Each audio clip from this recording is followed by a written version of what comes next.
Order! Order! You are an incorrigible delinquent at times. Behave yourself, man!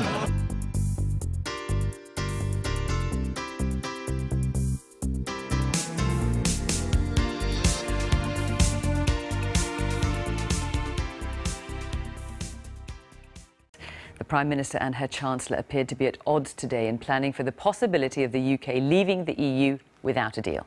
Philip Hammond told MPs that taxpayers' money will not be set aside for a no-Brexit deal until the very last moment. But just over an hour later, Theresa May said the government is committing money to prepare for every Brexit eventuality, including no deal, £250 million this year. Pro-Brexit MPs rounded on the Chancellor, with one calling the Treasury's behaviour incompetent, bordering on dishonest. Our political editor, Laura Koonsberg, has more. Number 11, where the money is counted. Number 10, where decisions are made. And behind that scaffolding, number 9 Downing Street, where Brexit plans are made. But when it comes to paying insurance policies in case it all goes wrong, the government can't yet agree. Chancellor and the Chancellor this morning saying we shouldn't pay that much, at least not yet. I don't believe that we should be in the business of spending, of making potentially nugatory expenditure until the very last moment when we need to do so. So we will be ready, we will spend the money in a timely fashion to ensure that we are ready, but we will not spend it earlier than necessary. In other words, he's not in the mood to sign off Brexit billions just in case there isn't a deal. Yet cabinet sources suggest when ministers met yesterday, when they actually got in, that there was a row around the table about precisely that. Number 10 admits there was a brief conversation, but denies a ding-dong. Yet Brexit backers are cross with what they see as the Treasury's resistance and are demanding promises now. He needs to do the sums, and I think he needs to set aside precisely the sort of sums that we need, which I would imagine will run into billions of pounds. But what we can't have is a state of affairs where if we do terminate the negotiations or the EU indicates that it's not prepared to do a deal with us, we're then left scrambling. I think the Treasury's behaviour, both in the run-up to the 23rd of June last year and subsequently, has been incompetent and bordering on the dishonest. It's certainly no secret. Many of her backbenchers are suspicious of her next-door neighbour. Mr. Speaker, and the Prime Minister was oh so subtly given the chance by a prominent Brexiteer to give her view. Could she confirm then that all monies necessary will be allocated as and when required to this project? We are preparing for every eventuality. We are committing money to prepare for Brexit, including a no-deal scenario. And in some cases, departments will need to spend money before the relevant legislation has gone through the House. Where money needs to be spent, it will be spent. He nodded along, but to Brexiteers' ears, that sounded like a slap on the wrist for Philip Hammond. But for Labour, another sign of Tory wars. Everywhere you look, it's a government in chaos. She's afraid of the most right-wing, rabid elements in her own party. She was having none of that. The Honourable Lady could not be more wrong. The Chancellor's team believe his job is to be realistic about the future. Chancellor, have you got the Brexiteers on side? But he's a target for Brexiteers who don't believe he's optimistic enough about what's next. Daily demands, daily tensions, right inside the government machine. Now, number 10 is playing down any sense of division over this issue, and on paper, it is true what ministers, different ones in different departments, are saying about how prepared we should be for a no-deal Brexit is not very different. They all agree that there has to be contingency planning. The government is spending hundreds of millions on putting some kinds of arrangements in place, but there are tensions there, and it's yet another fault line in this complicated process, and another proxy for the real soul-searching inside the Tory party over the kind of approach they want to take over the whole Brexit process and the kind of country they really want us to be after we leave. Laura at Downing Street, thank you. Now, new divisions appear to have opened up between the Chancellor and the Prime Minister here over what financial plans may be in place for a no-deal Brexit. Philip Hammond told MPs that taxpayers' money will not be spent on preparing for no deal until the very last moment. But Theresa May later seemed to contradict that, saying where money needs to be spent, it will be spent. Here's our political correspondent, Carl Dinnan. The government made clear today that as the weeks turn to months, they are preparing for the possibility that we will reach March 2019 with no Brexit deal in place. The Chancellor said £250 million had been spent on planning for no deal, but he said any more spending should only happen at the very last minute.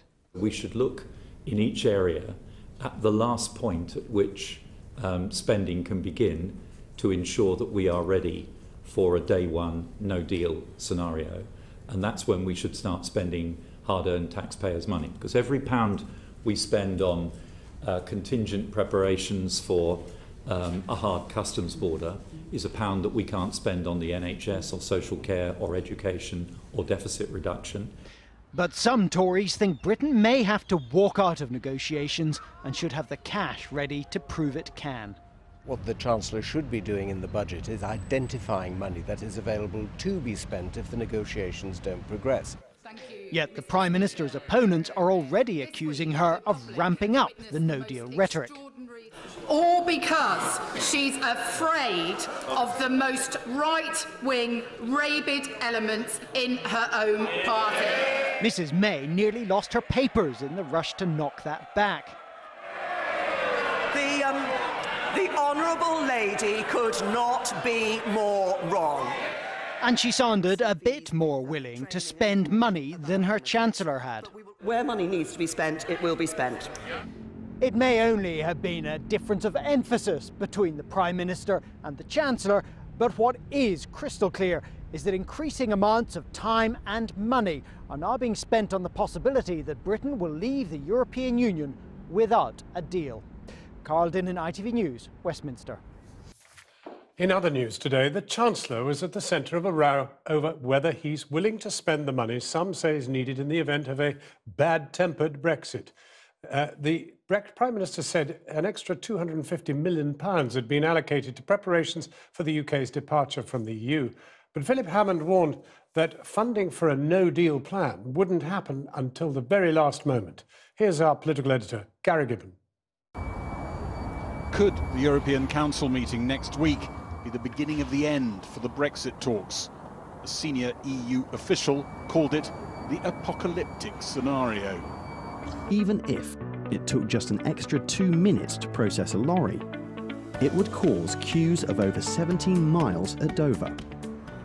The ports are amongst many sectors of the economy who've been lobbying the government about the chaos no deal could bring them.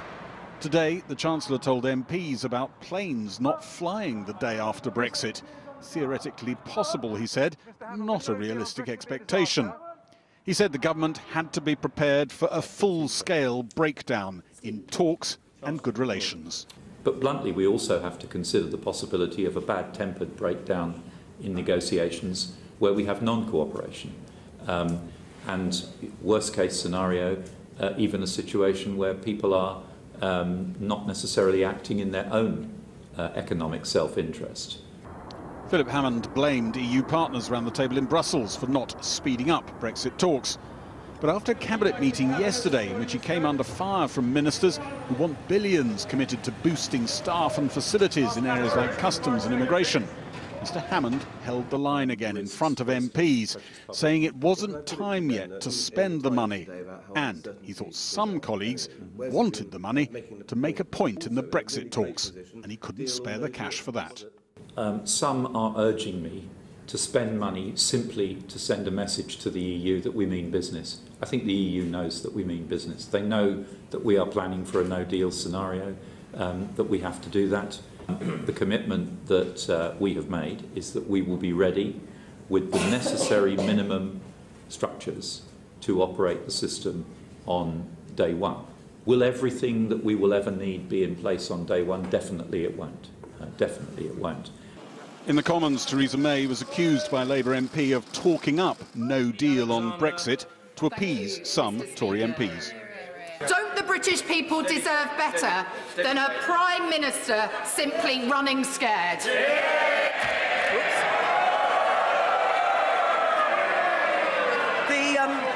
The Honourable Lady could not be more wrong. One former minister said next week's summit could be the right moment for Britain to walk out of talks. If in fact they remain totally obdurate, then I think, frankly, in the interests of the country, we have to say to them, well, look, sorry, but we haven't got time to waste. We're now going to suspend these negotiations until you want to talk to us sensibly about a future free trade agreement, and in the meantime, we will make our own contingency arrangements for leaving without one. You think there's an awful lot of Tory MPs who'll feel that way, and will be asking Theresa May to do just that? Well, I've no doubt that that is a big strand of opinion on the Conservative benches. And if she doesn't?